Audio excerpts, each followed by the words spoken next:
Yan ang winchaam. Sarap ang tea niya. Ayan.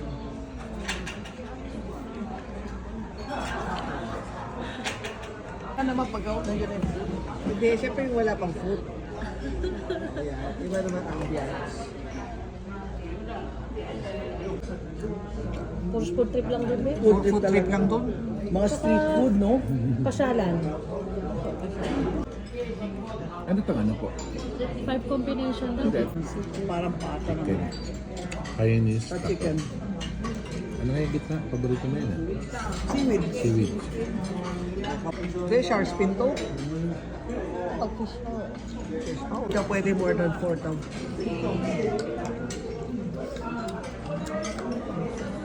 Hindi tayo pinapili eh. Yan. Yung beef mo. Tama lang. Nalulula na ako. Baka sabihin na alam ng tiyan ko, hanapin na ito araw-araw. Oo nga eh. Social ka. Kailangan dito para saway na sa loob ng tiyan natin.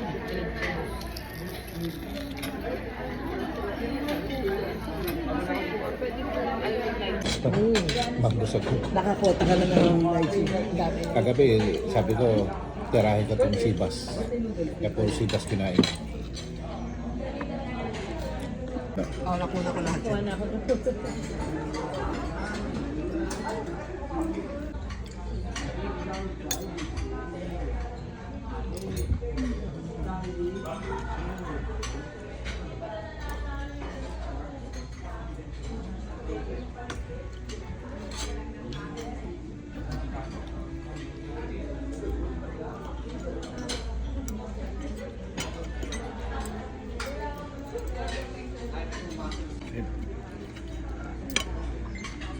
Yan. Yan ang available na.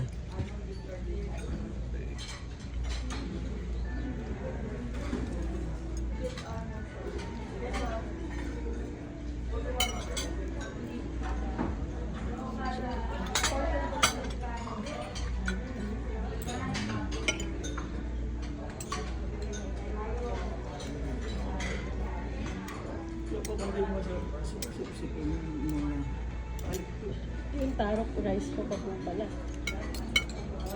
Kaya appetizer nila. Tuwan-tuwa si Tep sa kanya. Kasi na si Pep ngayon.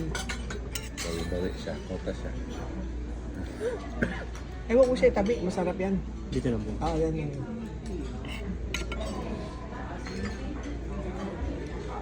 Bukas naman din, wala tayong gastos eh.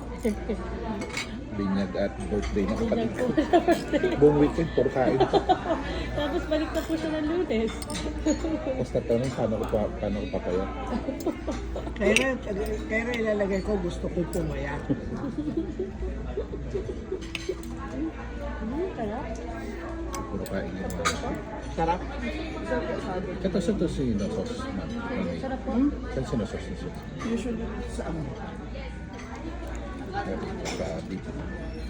Sa matamis na yan. Matamis na sabi.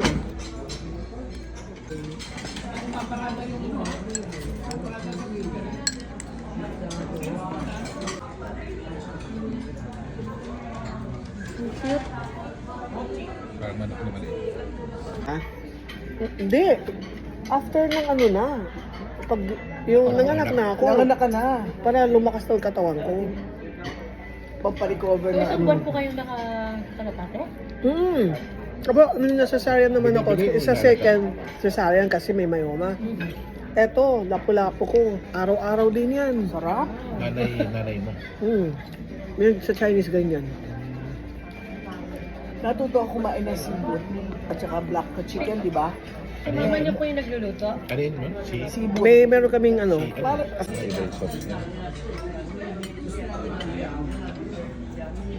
Sakit ang ngipin natin. Sige, ano mo Para makita natin kung anong laman ko. sa loob. Wow! Chocolate daw ang laman. Deposit ko sa... Hindi, sa Lunes. Ah, so Lunes pa ba? Kasi pababa ng credit card.